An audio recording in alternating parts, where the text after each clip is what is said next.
اور फासलों को बढ़ाने में जो क़ुव्वतें सर्फ हो रही है उसमें संतुलन लाने के लिए और प्रकृति और नेचर और फितरत के ऊपर इस मुल्क की आबादी को इंसानियत पर इकट्ठा करने के लिए और उनमें सच्ची इंसानियत और सच्ची मानवता पैदा करने के लिए एक दावत पेश की जिसको वो पैगाम इंसानियत कहा करते थे। यानी मानवता के नाम संदेश या मैसेज ऑफ ह्यूमैनिटी कह लीजिए, शब्द अलग अलग हो सकते हैं, लेकिन मौलाना का मतलब यही था कि इस दुनिया में इंसानियत को मरने न दिया जाए।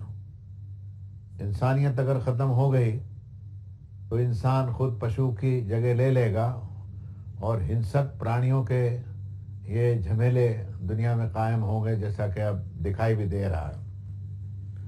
उसी ज़माने में श्रद्धेय विशंबरनाथ पांडे, जो एक ज़माने में गवर्नर थे हमारे बिहार प्रांत के, वो और बहुत सारे लोग जिनके नाम गिनाऊंगा तो मैं अपनी बात कहने के लिए समय की कमी महसूस करता हूँ। और बहुत से लोगों ने ये फैसला किया कि आज़ादी के बाद में इस मुल्क की रचना में जिन लोगों ने हिस्सा लिया वो तकरीबन सब वही थे जिन्होंने आज़ादी की जंग लड़ी थी और अंग्रेज़ों की 150 साल सल्तनत को उन्होंने पूरी क़ुव्वत और ताकत के साथ सब ने मिलजुल कर हटाया था।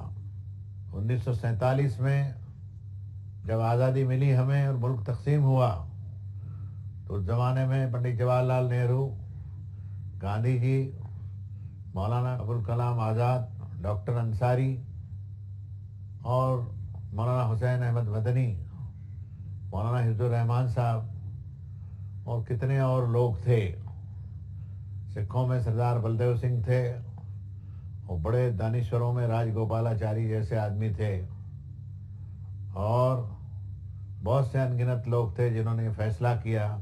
उसमें डॉक्टर अंबेडकर साहब भी एक बड़ी हैसियत रखते हैं। इन बड़े लोगों ने जिनकी कुर्बानियों से मुल्क आज़ाद हुआ था, बहुत सही फैसला किया कि इस मुल्क की विधि विधान और इसका दस्तूर सेकुलर बनाया जाए। सेकुलर के माना धर्म विरोधी नहीं है, बल्कि धर्म निरपेक्षता हो कि सभी मजहब के लोगों को रहने की यहाँ आज़ादी हो और अपने अपने तरीक़े के ऊपर वो चल सकते हैं, उनके ऊपर कोई जोर और जबर न हो।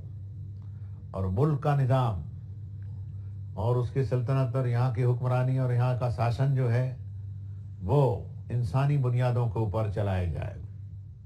इसमें धर्मनिरपेक्षता यानी सेकुलरिज्म, जनतंत्र यानी जमहूरियत डेमोक्रेसी और नॉन वायलेंस यानी हाथ न उठाएं, हम तूफान खड़ा न करें, मारपीट न करें, अपने मसलों को बातचीत के ज़रिए, कानून के ज़रिए उसको हल करें। ये तीन ऐसी चीज़ें थी जिस बिना पर हिंदुस्तान का दस्तूर बना, जिसको हम अपना संविधान कहते हैं। मेरे भाइयों, आज से 40 साल पहले सन 60 में 1947 के बाद सन 60 का हिसाब लगा लीजिए कि कुछ ऐसे हालात पैदा होने लगे जिसमें लगता था कि शायद सेकुलरिज्म, धर्मनिरपेक्षता और लोकतंत्र के साथ में अहिंसा यानी मारकाट न हो, बातचीत से अपने मसलों को वो हल करें, इसमें थोड़ा फ़र्क आने लगा था। तो उस ज़माने में जिन लोगों ने फैसला किया उसमें मौलाना अबुल हसन अली नदवी, जो अली मियाँ के नाम से मशहूर थे, उन्होंने पैगाम इंसानियत नाम की एक तहरीक चलाई। इसी के साथ हमारा कम्युनल हारमोनी की सोसाइटी के नाम से और तंजीमें बनी और सब एक दूसरे के साथ थे। हिंदुस्तान का चेहरा बिगड़ने न दिया जाए, इसमें हम लोग उन्होंने भी साथ दिया। हम सबसे छोटी हैसियत के थे, लेकिन हमने भी कोशिश और मेहनत में कम से कम उनके पीछे चलने में अपनी खैरियत समझी। इस मुल्क की आज़ादी में वो शराबबंदी करेंगे, औरतों के साथ अच्छे सलूक रखेंगे, मानवता में कोई फ़र्क नहीं होने देंगे और वाणी की और कलम की स्वतंत्रता को कायम रखेंगे। ایسے بہت سارے اصول تھے جو ہمارے دستور میں، ہمارے سنویدھان میں بھی رہے۔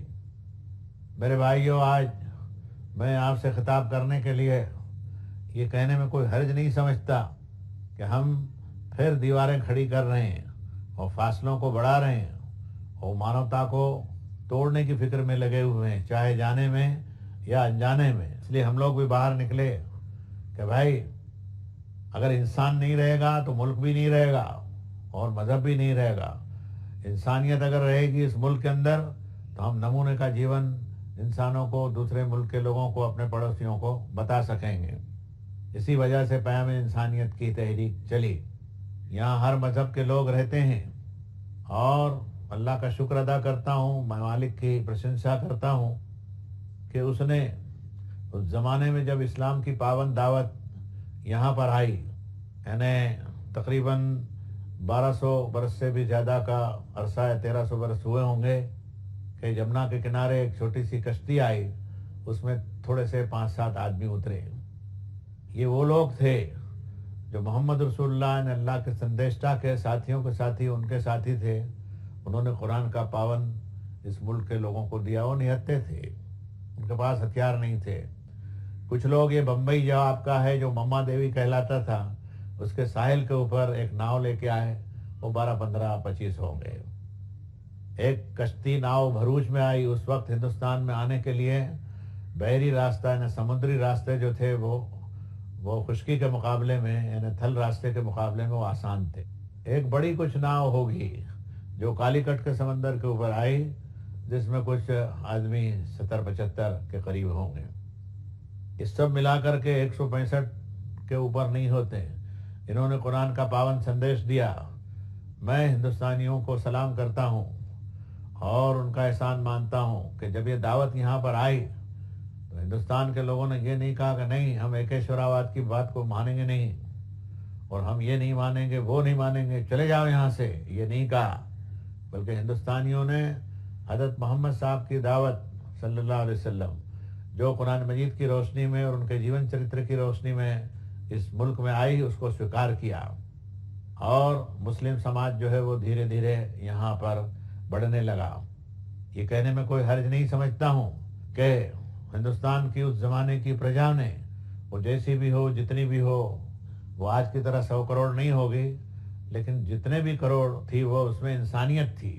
انہوں نے انسانیت کے اس پیغام کو سنا، اور جو مسلمان آئے جن کی میں نے گنتی بتائی، بادشاہوں کو میں یہاں چھوڑ دیتا ہوں، اس لیے کہ بادشاہوں کی بادشاہی سے کچھ لوگ تو ٹھیک ہو بھی سکتے ہیں لیکن دل اس سے ٹوٹتے بھی ہیں۔ قرآن کا ایک ودیارتھی ہونے کے اعتبار سے اس آیت کو پیش کرنے میں کوئی سنکوچ نہیں کرتا میں کہ ان الملوک اذا دخلوا قریۃ افسدوها وجلوا عزت اہلها اذلوا وكذلك يفعلون۔ بادشاہ جب کسی ملک میں داخل ہوتے ہیں تو ادھم مچاتے ہیں، فساد کرتے ہیں، اور وہاں کے باعزت لوگوں کو ذلیل کرتے ہیں، سمانی لوگوں کی عزت سے، ان کے سمان سے ونچت کرتے ہیں وہ، اور یہ ایسا کرتے ہی رہتے ہیں۔ لیکن جو داعیان حق آئے، ان کے ہاتھ میں ہتھیار نہیں تھی، ان کے دل کے اندر سچائی کی آواز تھی، ان کی زبان کے اوپر اللہ کا نام تھا، اس لیے اس ملک میں وہ کامیاب ہوئے، اور یہاں کی یونٹس نے، یعنی یہاں کے مذہبی لوگوں نے ایمان کو قبول کیا۔ اس میں سے ایک میں بھی آپ کے سامنے موجود ہوں۔ سنسار کا مالک ایک ہے، زمین و آسمان کا پیدا کرنے والا ایک ہے۔ اسی ایک مالک کے دربار میں موت کے بعد انسان کو جانا ہے، نیکی بدی کا تول ہوگا۔ انسانیت ساری کی ساری اس پالنہار کے سامنے ایک دن مہاپرلے کے کھڑی ہوگی، اور انسانیت کو حساب دینا ہے کہ زبان اور رنگ کے نسل سے انسانیت کو توڑا نہیں جا سکے گا۔ مالک سب کا ایک ہے، جگت کے جگدیش دو نہیں ہیں۔ عورت کے حقوق، مردوں کے حقوق اب اپنے دائرے کے اندر طے ہیں۔ اور دیکھو، اس انسانیت کو جو سر اللہ نے دیا ہے، مالک نے اس کے جو اس کو پیشانی دی ہے، مستشک دیا ہے، وہ ایک مالک کے سوا کسی اور کے سامنے نہیں جھکے گا۔ یہ سندیش لے کر کے وہ آئے تھے۔ اس سندیش کو جنہوں نے قبول کیا وہ مسلم کہلائے۔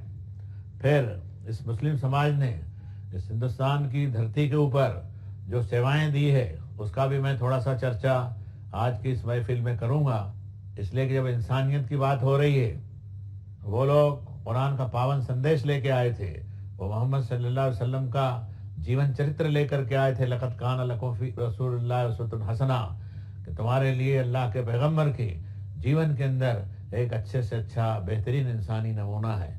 वो इस इंसानी नमूने को ले आए। वो विद्या के अर्जन में ज्ञान पिपासु थे। ये संस्कृत का लफ्ज़ है, बहुत कम लोगों के समझ में आएगा, लेकिन मैंने इसे मुनासिब समझा कि इसे इस्तेमाल करूं कि वो इल्म के चाहक थे। उन्होंने यहाँ की पांडुलिपियाँ, यहाँ की ताम्र पत्रिकाएँ, यहाँ के वेद, यहाँ की गीता और यहाँ के उपनिषद का मुताला किया।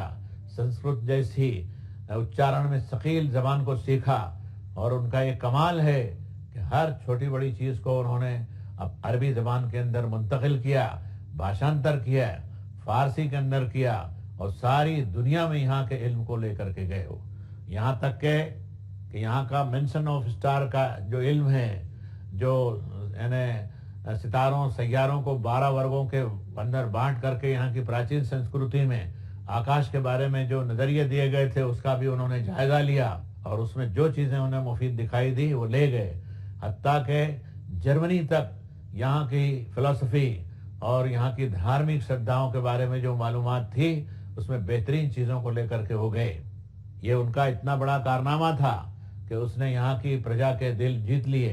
यही वजह है कि यहाँ जब संत आए, खुदा के नेक बंदे आए, मुबल्लिगीन आए, वो सत्ता लेने के लिए, छीनने के लिए, शासन करने के लिए नहीं आए थे, वो दिलों को बदलने के लिए आए थे। वो इंसानियत और मानवता की धरोहर को ऊपर उठाने के लिए आए थे। इसलिए यहाँ के लोगों ने उसका सम्मान किया और यही वजह है कि यहाँ उन्होंने नमाजें पढ़ी, कुरान शरीफ पढ़ा, रोज़े रखे, यहाँ से हज को भी गए और यहीं दफन भी हुए। इसी धरती में पैदा हुए, इसी में मरे और किसी और धरती में भी पैदा हुए तो भी हिंदुस्तान के अंदर दफन होना उन्होंने पसंद किया। ये कहानी मैंने छोटी सी इसलिए बताई कि इतिहास जो है उसमें बहुत सारी ऐसी चीज़ें आ गई है।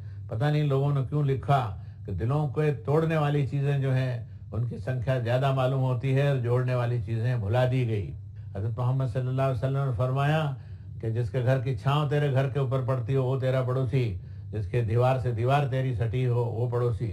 उसमें धर्म विशेष का भी कोई वर्गीकरण नहीं है। ये नहीं है कि फलां धर्म का है तो हम उसकी मदद नहीं करेंगे। कोई बीमार होगा उसकी सेवा करेंगे, कोई भूखा होगा उसको खाना खिलाएंगे, किसी के बदन पर कपड़ा नहीं होगा तो उसकी खिदमत करेंगे, लड़ाई झगड़े से परहेज करेंगे, इंसानी खून की अजमत को कायम रखेंगे और किसी तरह किसी इंसान की जान की हत्या नहीं होने देंगे। ये वो तथ्य थे जिस बिना पर यहाँ के समाज ने ईमान को कबूल किया। उनको जब मालूम हुआ कि कुरान में ये भी आयत मौजूद है कि अन्नहु मन क़तल नफ्सन बिग़ैर नफ्सिन और फसादिन फिल अर्ज़ि फ़कअन्नमा क़तल अन्नास जमीआ, दुनिया के इंसानों सुनो इस बात को खुले कान करके कि जिस किसी ने एक इंसान के कारण हत्या कर दी, बिला वजह उसको मार डाला, उसने किसी को मारा नहीं था, कोई फसाद नहीं किया था और उसकी हत्या कर दी, उसने पूरी मानव जाति की हत्या कर दी, पूरी इंसानियत को मार डाला। यानी एक आदमी की जान की कीमत इतनी है जितनी पूरी मानव जाति की।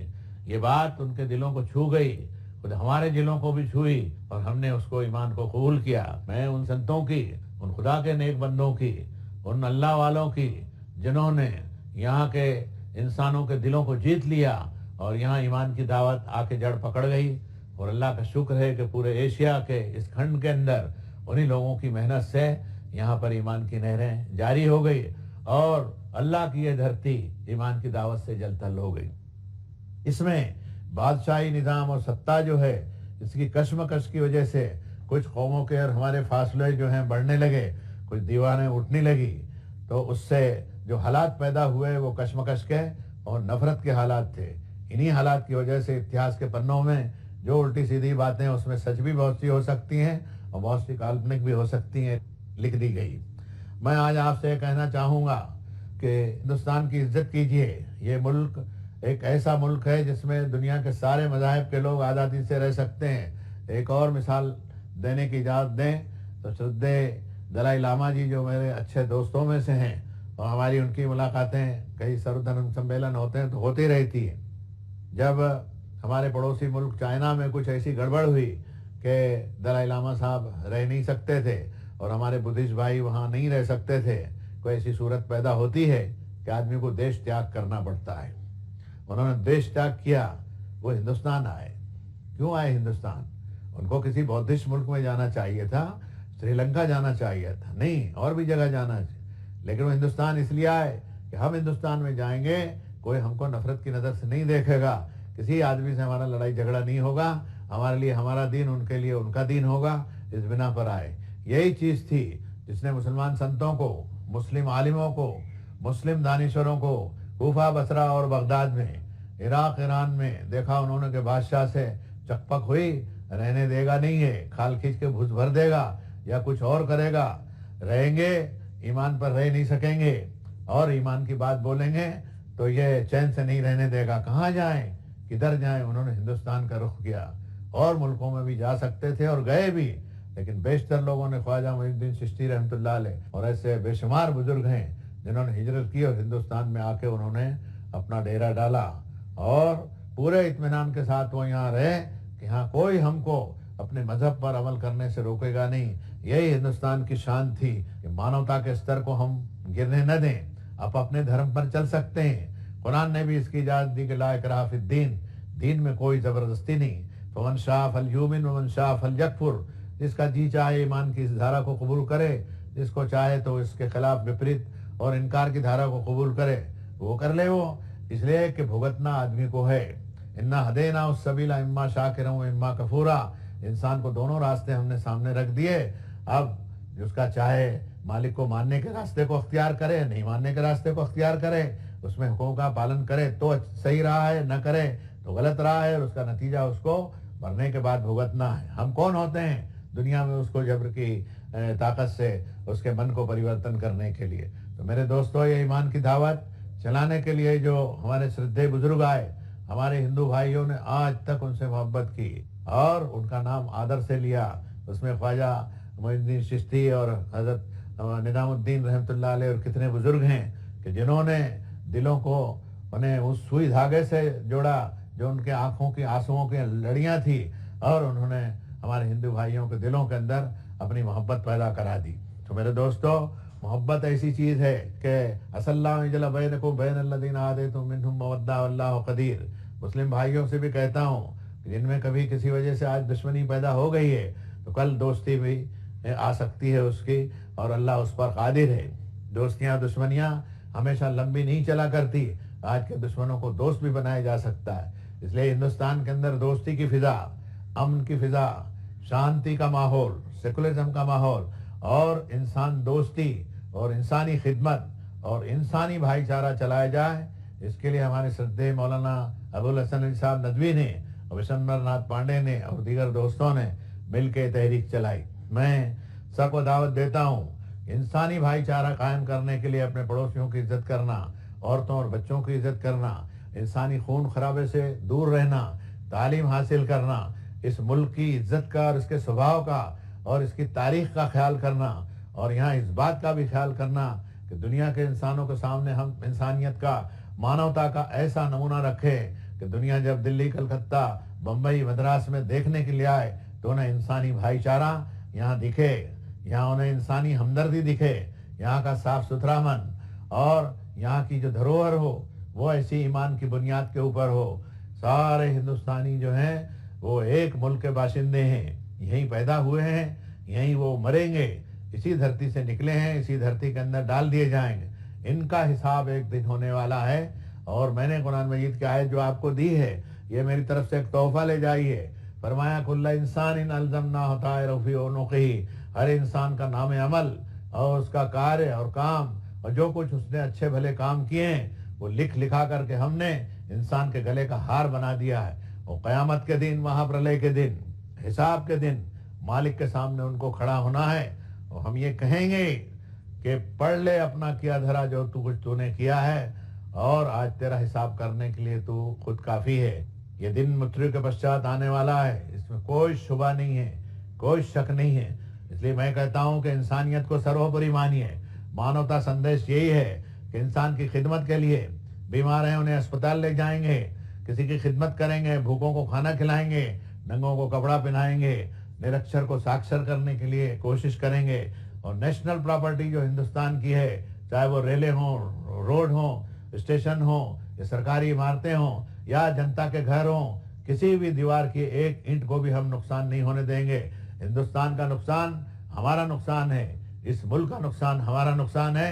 इस मुल्क की प्रजा को कोई नुकसान पहुंचाना हमारा ज़ाती और ख़ानदानी नुकसान है, परिवार का नुकसान है। इसलिए इन हाज़िही उम्मतुकुम उम्मतन वाहिदा के तहत कि ये एक ही जनरेशन और एक ही समूह है, वना रब्बुकुम फत्तकून, और तुम्हारा मालिक और पालनहार भी एक है। इसलिए मेरे भाइयों और बहनों में संदेश देता हूँ आपको, दिल की पूरी सफाई के साथ में और इंसानी मोहब्बत और अपने मालिक की मोहब्बत का लिहाज करते हुए कि आप सब मिलजुल करके रहें और एक दूसरे के दुख दर्द में शरीक रहें। अल्लाह आपकी हिफाजत फरमाए, अल्लाह आपकी ज़िंदगी चैन से गुजरे और दुनिया में और मरने के बाद आप सुखी रहें। ये मेरी दुआ है। ये कहते हुए मैं आपसे विदा होता हूँ।